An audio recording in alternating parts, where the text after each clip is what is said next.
کسی دوست نے یہ پوچھا ہے کہ اگر رجسٹریشن ہو گئی ہے تو کیا اس کے بعد لڑکا اور لڑکی اکٹھے رہ سکتے ہیں یا اسلامی نکاح کا پڑھا جانا بھی ضروری ہے؟ اعوذ باللہ من الشیطان الرجیم، بسم اللہ الرحمن الرحیم۔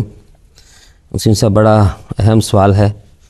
اور شادی جو ہے وہ ایک بڑا نازک اور بڑا اہم مرحلہ ہے انسانی زندگی میں، اور انسان کی بقا کے لیے، نوع انسان کی بقا کے لیے یہ بہت ہی اہم چیز ہے۔ اس لیے اسلام نے اس کے بارے میں بڑے جو ہیں اوامر بھی دیے ہیں، اور اس کی پوری وضاحت کی ہے کہ کس طرح انسان نے زندگی گزارنی ہے، اور شادی وغیرہ کے لیے کیا کیا مرحلے جو درپیش آئیں گے ان کو کیسے ان سے نبرد آزما ہونا ہے۔ تو اس حوالے سے قرآن کریم یا اسلام نے جو بات ہمارے لیے مقرر فرمائی ہے وہ یہ ہے کہ لڑکا لڑکی کی رضامندی، ولی کی رضامندی اور 2 گواہوں کی ضروری ہے نکاح کے لیے۔ یہ کم از کم وہ معیار ہے کہ جس کے بغیر نکاح مکمل نہیں ہوتا۔ تو جو رجسٹریشن ہوتی ہے اس میں بھی یہ اتنی چیزیں تو کم از کم موجود ہوتی ہیں وہاں پہ۔ اس میں کوئی شک نہیں کہ اگر وہ رجسٹریشن ہو جائے اور اس کے بعد لڑکا لڑکی اکٹھے رہیں تو اس میں ایک کیفیت نکاح والی ہم سمجھ سکتے ہیں کہ پیدا ہو گئی ہے، اور اس کے بعد بظاہر کوئی ایسا امر مانے نہیں نظر آتا کہ ان کو آپس میں نہ رہنے دیا جائے لڑکی لڑکے کو۔ لیکن 2 چیزیں اس کے علاوہ بھی بہت اہم ہیں۔ ایک تو یہ ہے کہ اسلام عرف کو بھی مانتا ہے، اور ہمارا عرف یہ ہے کہ اگر کسی جگہ پہ نکاح ہو جائے لڑکی لڑکے کا اور رخصتی نہ ہو تو اس میں بہرحال ایک ایسی چیز ہے جس کو عرف کے طور پہ اچھا نہیں جانا جاتا۔ تو اگر رخصتی ہو جائے تو اس سے شادی جو ہے اس کا اعلان ہو جاتا ہے اور سب کو پتہ چل جاتا ہے کہ یہ شادی ہوئی۔ دوسری بات جو ہے جو اس سے بھی اہم ہے وہ ہماری جماعت کا نظام ہے۔ جب بھی کوئی شادی ہوتی ہے اس کے ساتھ بہت سے حقوق ہیں، بہت سے واجبات ہیں، اور بہت سے ایسی چیزیں ہیں جو دونوں فریقوں نے کرنی ہوتی ہیں، اور ان کے لیے اگر آپ کے پاس کوئی ایسا فورم موجود نہیں ہے جو آپ کو آپ کے حقوق یاد دلائے اور دوسرے حقوق کو اس کے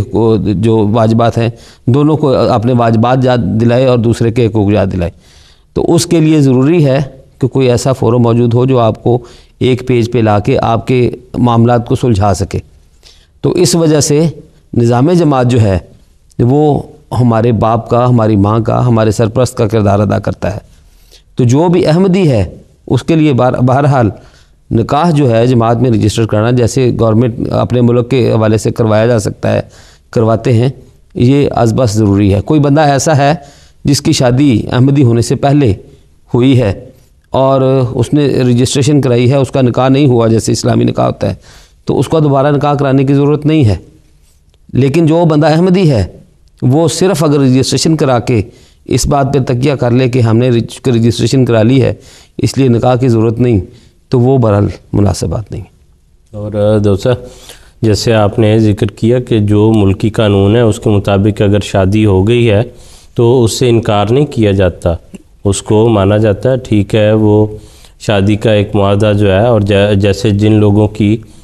مسلمان ہونے سے پہلے شادی ہو گئی تھی حضور صلی اللہ علیہ وسلم کے دور میں، جو ملکی رواج تھا، ملکی دستور تھا،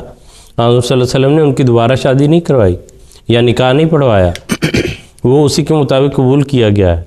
لیکن جن لوگوں کی پھر مسلمان ہونے کی اسلام کی حالت میں ہوئی ہے ان کا پھر اس طرح جو طریق ہے نکاح کا جیسے جو ہے وہ اسی طرح سے انعقاد کیا گیا ہے۔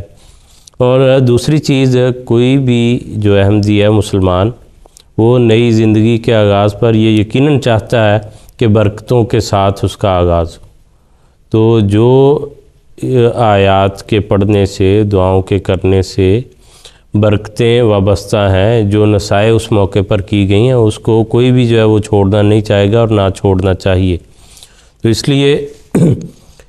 اگر تو کسی جگہ استثنائی صورتحال ہے اور صرف وہ ملکی قانون کے مطابق ہے تو وہ بھی پھر نظام جماعت کے علم میں لا کر اس کے مطابق ہی عمل ہوتے ہیں۔ اور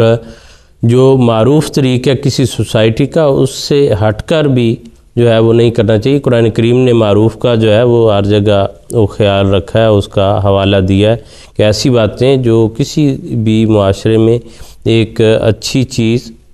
اسلامی حدود کے اندر رہتے ہوئے سمجھی جاتی ہیں تو ان کے ساتھ ہی انسان کو چلنا چاہیے، اور اس سے بلا وجہ جو بعض قباحتیں پیدا ہوتی ہیں، بعد میں جو مسائل کھڑے ہوتے ہیں، یا ایسے حالات میں جہاں ایک لڑکی کی زندگی وابستہ ہے، وہاں پر بعض شکوک و شبہات پیدا ہو سکتے ہیں یا انگلیاں اٹھنے کا کسی کے کردار پر ڈر ہے، تو ایسے سارے معاملات سے جو ہے وہ بچنا چاہیے، کیونکہ اسلام کی ایک یہ بھی تعلیم ہے کہ اتقوا مواقع الظن، جو بدظنی کے موقع ہیں، ایسی حالتیں ہیں، اس سے بھی بچنا چاہیے۔ جو طریق ہے کہ نکاح کا اعلان ہو، رخصتی ہو، اور اس کے مطابق پھر جو ہے وہ جا کر رہیں، تو وہی اصل اور مناسب بات ہے۔